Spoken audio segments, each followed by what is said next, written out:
हर बड़े आर्थिक अवसाद से पहले एक ही तरह का पैटर्न दिखाई देता रहा है।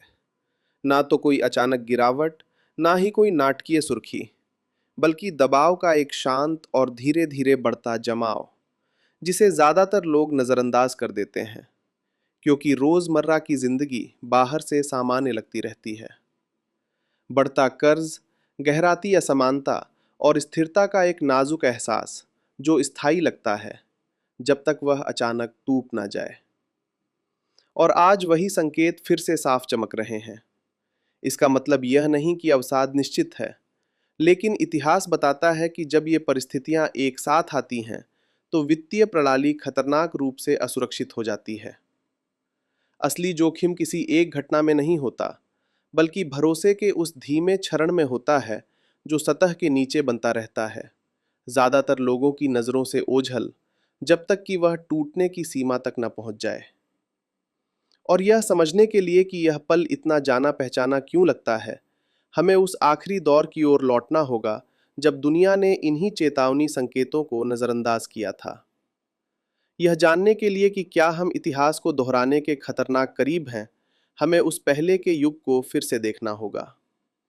सिर्फ उस नाटकीय गिरावट को नहीं, बल्कि उन सभी कारणों को भी जो उससे पहले धीरे धीरे बनते गए थे।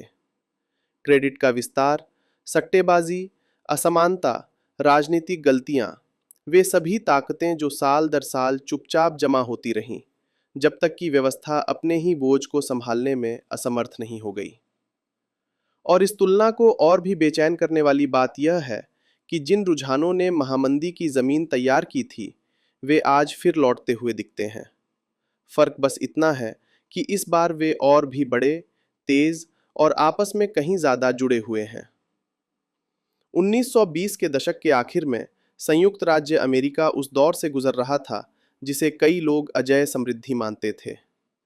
उत्पादन तेजी से बढ़ रहा था, शेयर कीमतें आसमान छू रही थीं, और लोगों को यह भ्रम होने लगा था कि अच्छे दिन हमेशा के लिए रहेंगे, जिसे आसान कर्ज और जोखिम लेने की नई भूख ने हवा दी। लेकिन उस आशावाद के नीचे नींव कमजोर हो रही थी, क्योंकि जिस कर्ज ने उस सारी वृद्धि को सहारा दिया था, वह समझ से कहीं ज्यादा तेजी से बढ़ रहा था, और ऊपर पैदा हुई संपत्ति समाज में समान रूप से बांटी नहीं जा रही थी। और वित्तीय बाजारों में लिए जा रहे जोखिम आम परिवारों की नजरों से दूर चरम स्तर तक पहुंच चुके थे। और अब आज के दौर को देखिए, एक ऐसी दुनिया जो खुद को ज्यादा स्वस्थ और सुरक्षित बताती है, लेकिन असल में 1920 के दशक में देखी गई किसी भी चीज से कहीं ज्यादा लिवरेज और वित्तीय जोखिम उठाए हुए है। इसे साफ देखने के लिए हमें सिर्फ एक आंकड़े पर नजर डालनी होगी। संयुक्त राज्य अमेरिका में घरेलू कर्ज 18 ट्रिलियन डॉलर से ऊपर पहुंच चुका है, इतना विशाल कि यह पूरे के पूरे महाद्वीपों की संयुक्त अर्थव्यवस्थाओं से भी बड़ा है। और क्रेडिट कार्ड का बकाया रिकॉर्ड ऊंचाइयों पर है, जबकि लाखों लोग साप्ताहिक खर्च पूरे करने के लिए अभी खरीदो बाद में चुकाओ जैसी योजनाओं का सहारा ले रहे हैं। यही वह पैटर्न है जो तब उभरता है जब मजदूरी स्थिर रहती है और जीवन यापन की लागत हर साल नई सीमाएं तोड़ती है। यह इस बात का संकेत है कि उपभोक्ता बढ़ती आय के बजाय उधार के पैसे से वित्तीय दबाव छुपाने की कोशिश कर रहे हैं। इन रुझानों में से हर एक अपने आप में चिंताजनक है, लेकिन साथ मिलकर ये कुछ और ही गंभीर रूप लेते हैं। एक ऐसी व्यवस्था जो ऊपर से स्थिर दिखती है पर नाजुक हालात पर टिकी होती है, क्योंकि जब तक लोग अपने कर्ज चुका पाते हैं, सब कुछ चलता रहता है। लेकिन जिस पल वे ऐसा नहीं कर पाते, दबाव पूरे अर्थतंत्र में हिंसक रूप से फैल जाता है। और हम पहले से ही तनाव के संकेत देख रहे हैं। क्रेडिट कार्ड की बकाया चूकें एक दशक से ज्यादा समय में सबसे ऊंचे स्तर पर पहुंच रही हैं, और आबादी का बड़ा हिस्सा अल्पकालिक ऋणों की किस्तें चूक रहा है। ऐसे संकेत जो अक्सर व्यापक मंदी से पहले शुरुआती चेतावनियों के रूप में उभरते हैं। लेकिन उपभोक्ता कर्ज कहानी का सिर्फ एक हिस्सा है, क्योंकि पर्दे के पीछे कंपनियां भी भारी उधारी पर निर्भर रही हैं, और कई मामलों में इस कर्ज का इस्तेमाल नए उत्पाद बनाने या क्षमता बढ़ाने के लिए नहीं, बल्कि शेयर बायबैक, डिविडेंड भुगतान और अल्पकालिक प्रदर्शन आंकड़ों को संभालने के लिए किया गया है, जिससे मजदूरों से ज्यादा निवेशकों को फायदा होता है। और यह 1920 के दशक के उन पैटर्नों की याद दिलाता है जब कंपनियों ने बुनियादी उत्पादकता मजबूत किए बिना। इसके परिणाम आर्थिक भी है और मनोवैज्ञानिक भी, क्योंकि जब लोग खुद को फंसा हुआ महसूस करने लगते हैं, जब ऊपर उठने की संभावना एक दूर का सपना बन जाती है, तो उत्पादकता घटने लगती है, प्रेरणा कम हो जाती है और राष्ट्रीय सहनशक्ति कमजोर पड़ने लगती है। और यह शांत क्षरण उसी तरह का है जैसा महामंदी से पहले हुआ था, जब बाजार के धराशायी होने से बहुत पहले ही उत्साह और निवेश धीमे पड़ गए थे। और उस समय नीति निर्माताओं को इस बुनियादी कमजोरी को समझने में वर्षों लग गए, और जब तक उन्हें समस्या की वास्तविक गंभीरता का एहसास हुआ, तब तक पतन की प्रक्रिया शुरू हो चुकी थी। और अगर हम आज की व्यवस्था के संस्थागत पक्ष को देखें, तो समानताएं और भी आगे बढ़ती हैं, क्योंकि 1920 के दशक के अंत में वित्तीय नियमन सीमित था, बैंकों ने अत्यधिक जोखिम उठाए और कर्ज सुरक्षित सीमाओं से कहीं आगे तक फैल गया। और आज भले ही नियम अलग हों, लेकिन नतीजा हैरान करने वाला रूप से मिलता जुलता है, क्योंकि संयुक्त राज्य अमेरिका में क्षेत्रीय बैंक एक के बाद एक असफल हो रहे हैं। 2023 में कई गिरे, 2024 में और ज्यादा, और 2025 में भी सिलसिला जारी रहा। और इनमें से सभी पर वाणिज्यिक रियल एस्टेट ऋणों का भारी बोझ है, जिन्हें ऊंची ब्याज दरों पर फिर से वित्त पोषित नहीं किया जा सकता। एक ही साल में ऐसे लगभग $1 ट्रिलियन के ऋण परिपक्व हो रहे हैं, जो स्थानीय वित्तीय संस्थानों में धीरे धीरे फैलते तनाव जैसी स्थिति पैदा करता है।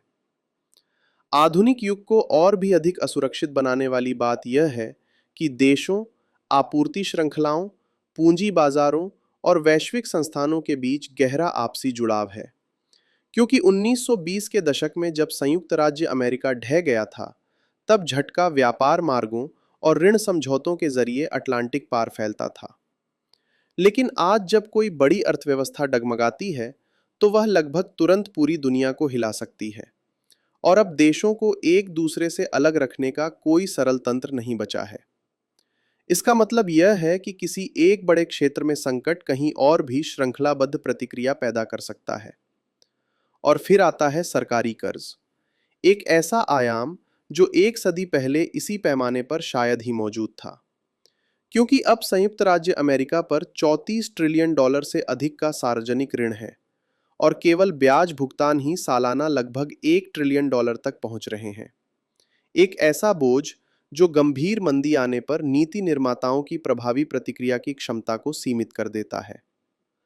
और 1930 के दशक के विपरीत, जब बड़े पैमाने पर सरकारी खर्च कार्यक्रमों ने राष्ट्रीय परिदृश्य को बदल दिया और अर्थव्यवस्था को पुनर्जीवित करने में मदद की, आज राजनीतिक गतिरोध ऐसे व्यापक कदमों को कहीं कम संभावित बना देता है। और हालिया कांग्रेस में पेश किए गए विधेयकों में से केवल 1% ही कानून बन पाए, जो ऐसे समय में संस्थागत जड़ता का संकेत है जब समन्वय और दूरदृष्टि की सबसे ज्यादा जरूरत है। इस बीच केंद्रीय बैंक एक ऐसे द्वंद्व का सामना कर रहे हैं जो किसी जाल जैसा लगता है, क्योंकि यदि वे ब्याज दरें बहुत ज्यादा बढ़ाते हैं, तो मंदी को जन्म देने का जोखिम होता है। लेकिन यदि वे उन्हें बहुत जल्दी घटा देते हैं, तो महंगाई फिर से भड़क उठती है। और जब महंगाई बनी रहती है जबकि मजदूरी पीछे रह जाती है, तो परिवार रोजमर्रा की जिंदगी में दबाव महसूस करते हैं। किराने की दुकान पर, पेट्रोल पंप पर, किराया चुकाते समय। और ये दबाव धीरे धीरे और चुपचाप बढ़ते जाते हैं, जब तक कि भरोसा टूट नहीं जाता, जो किसी भी अर्थव्यवस्था में सबसे खतरनाक क्षणों में से एक होता है। क्योंकि जैसे ही लोग व्यवस्था पर विश्वास खो देते हैं, वे पीछे हटने लगते हैं, खर्च टालते हैं, निवेश से बचते हैं, और बाजार में सतर्कता फैल जाती है। ठीक वही मानसिकता जिसने 1929 के बाद दुनिया को महामंदी में धकेल दिया था। यह सब हमें एक केंद्रीय सवाल तक ले आता है, क्या हम एक और महामंदी की ओर बढ़ रहे हैं? और इसका जवाब इस बात पर निर्भर करता है कि क्या आज दिखाई दे रही संरचनात्मक कमजोरियों को टूटने की सीमा तक पहुंचने से पहले दूर किया जाता है या नहीं। क्योंकि एक पतन केवल बाजार की घटना नहीं होता, वह एक मनोवैज्ञानिक बदलाव होता है। विश्वास का ऐसा टूटना जो खर्च, उत्पादन, व्यापार और रोजगार को बाधित कर देता है। और इतिहास दिखाता है कि एक बार यह बदलाव शुरू हो जाए तो इसे पलटना बेहद कठिन हो जाता है। और यदि यह अत्यधिक लीवरेज और गहरी असमानता की परिस्थितियों में होता है, तो इसके परिणाम अधिकांश लोगों की कल्पना से भी ज्यादा गंभीर हो सकते हैं। बढ़ता लिवरेज, कमजोर होती संस्थाएं, असमान समृद्धि और नाजुक उपभोक्ता वित्त, ये सभी मिलकर एक खतरनाक मिश्रण बना रहे हैं। और जब तक बड़े संरचनात्मक बदलाव नहीं होते, व्यवस्था एक गंभीर मंदी के प्रति खुली रहेगी। और भले ही कोई ये सटीक भविष्यवाणी नहीं कर सकता कि टूटने का क्षण कब आएगा, हम संकेतों को पहचान सकते हैं। और वे संकेत हर साल और ज्यादा तेजी से चमक रहे हैं, हमें याद दिलाते हुए कि सबसे विनाशकारी संकट किसी एक नाटकीय घटना से नहीं, बल्कि लंबे समय तक चले उपेक्षा, असंतुलन और इनकार से पैदा होते हैं, जो अंततः दबाव में ढह जाते हैं। सब्सक्राइब करें और कमेंट्स में बताइए कि आप क्या सोचते हैं, और जल्द ही फिर मिलेंगे।